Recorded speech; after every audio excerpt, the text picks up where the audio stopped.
Hello बच्चों, आप सभी का स्वागत है हमारे इस चैनल ड्रिजलिंग ट्रेशर्स में। तो चलिए आज की कहानी में खो जाते हैं। एक समय की बात है, एक बाघ को एक पिंजरे में पकड़ा गया था। उसने सारी कोशिशों की पिंजरे से बाहर निकलने की, पर वह नहीं कर सका। जब उसे यह देखकर गुस्सा आया तो वह ऊंची आवाज में गरजाया। एक दिन जब उस जंगल के पास गांव में रहने वाला एक व्यक्ति जिसका नाम अर्जुन था, उस जंगल से गुजर रहा था, तो उसने एक पिंजरे में फंसा हुआ एक बाघ देखा। हे भगवान, कृपया मुझे इस पिंजरे से बाहर निकाल दो, अर्जुन को बाघ ने बुलाया। नहीं मेरे दोस्त, अर्जुन ने जवाब दिया, अगर मैं ऐसा करूंगा तो तुम मुझे मार डालोगे और खा जाओगे। बाघ ने शपथ ली थी कि वह उसे मारेगा नहीं और वादा किया कि वह पूरे जीवन भर अर्जुन का गुलाम बनेगा। बाघ की विनती को सुनकर उसका दिल हल्का हो गया और उसे पिंजरे से बाहर निकाल दिया। बाघ तुरंत उस मनुष्य पर कूद पड़ा और चिल्लाया, तुम कितने मूर्ख हो, अब मैं तुम्हें खाने वाला हूँ और तुम मुझे रोक नहीं सकते। इतने समय तक पिंजरे में बंद रहकर मुझे बहुत भूख लगी है। अर्जुन ने अपने जीवन के लिए विनती की, रुको, मेरे पास एक विचार है। चलो हम पहले 3 चीजों से पूछते हैं कि मुझे खाने का तुम्हारा ये विचार सही है या गलत। बाघ ने सहमति दी। पास में एक पवित्र पीपल का पेड़ देखकर अर्जुन ने पहले पेड़ से पूछा कि वह क्या सोचता है। आशा थी कि पेड़ शीघ्रता से उत्तर देगा कि बाघ को अर्जुन को जीने देना चाहिए, लेकिन बजाय पेड़ ने कहा, मैं सभी को शरण देता हूँ जो मेरे पास से गुजरते हैं, फिर भी मानव मेरी डालियाँ ईंधन के लिए काट लेते हैं। तुम मूर्ख हो कि कृतज्ञता की आशा कर रहे हो, पेड़ ने उत्तर दिया। निराश होकर अर्जुन एक भैंस की ओर मुड़ा। प्रिय भैंस, कृपया मेरी मदद करें, कृपया कृपया इस बाघ से कहें कि वह मुझे जीने दे। अंत में मैंने उसे पिंजरे से मुक्त किया जिसमें उसे बंद किया गया था। भैंस ने उच्च आवाज में जवाब दिया, मुझे देखो, मैं मानवों को दूध देता हूँ और वे मुझे केवल सूखा घास खिलाते हैं।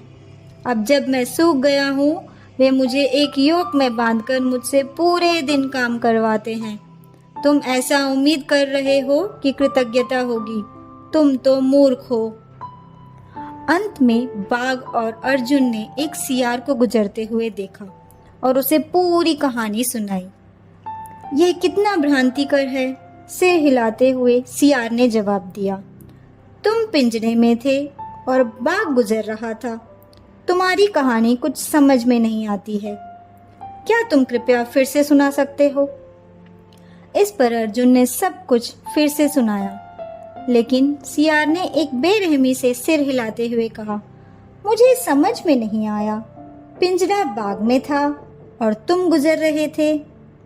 ये बहुत अजीब है, सियार ने दुखी मन से कहा, लेकिन सब कुछ सुनने के बाद दिमाग से बाहर निकल जाता है।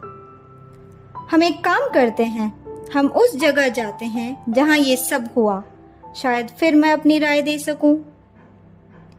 तब अर्जुन और सियार उस पिंजरे के पास गए जहां ये सब हुआ। वहां बाघ अर्जुन का इंतजार कर रहा था, अपने दांत और पंजे तेज करता हुआ। अर्जुन को देखते ही उसने कहा, चलो मैं अपना भोजन शुरू करता हूँ।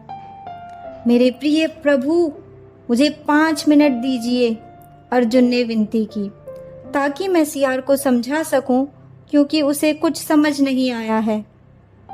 बाघ ने सहमति दी और अर्जुन ने पूरी कहानी फिर से शुरू की, समय लेते हुए किसी भी विवरण को छोड़ने के बजाय कहानी को पूरी तरह समझाने की कोशिश की।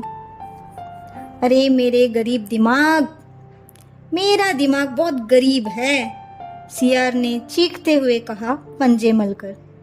मुझे देखो, यह सब कैसे शुरू हुआ था, कुछ समझ नहीं आता। अर्जुन, तुम पिंजरे में थे और बाघ गुजर रहा था। तुम कितने मूर्ख हो, बाघ ने चिल्लाया। मैं पिंजरे में था और अर्जुन गुजर रहा था। बिल्कुल मेरे प्रिय बाघ, सियार ने जवाब दिया। मैं पिंजरे में था और आप गुजर रहे थे, पर ये कैसे हो सकता है? मैं तो किसी पिंजरे में नहीं था। अब बाघ बहुत बड़े भूख से बहुत बेकरार हो रहा था। सियार की मूर्खता पर गुस्सा होकर बाघ ने कहा, मैं तुम्हें समझाता हूँ, ध्यान दो, मैं बाघ हूँ। हाँ मेरे प्रभु। और ये अर्जुन है।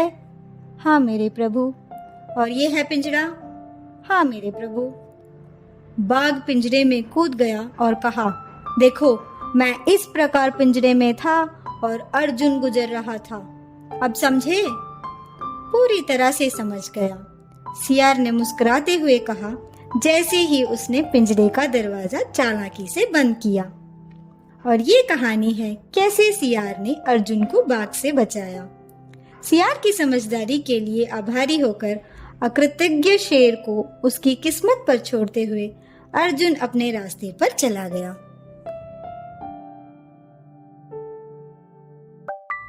हमें खुशी है कि आपने ये कहानी सुनी। अगर कहानी पसंद आई तो लाइक करें, अपनी राय दें, चैनल को सब्सक्राइब करें और अपने साथियों के साथ शेयर करें। और हाँ, बेल बटन दबाना ना भूलें, क्योंकि और मज़ेदार कहानियाँ आ रही हैं। फिर मिलेंगे। अलविदा।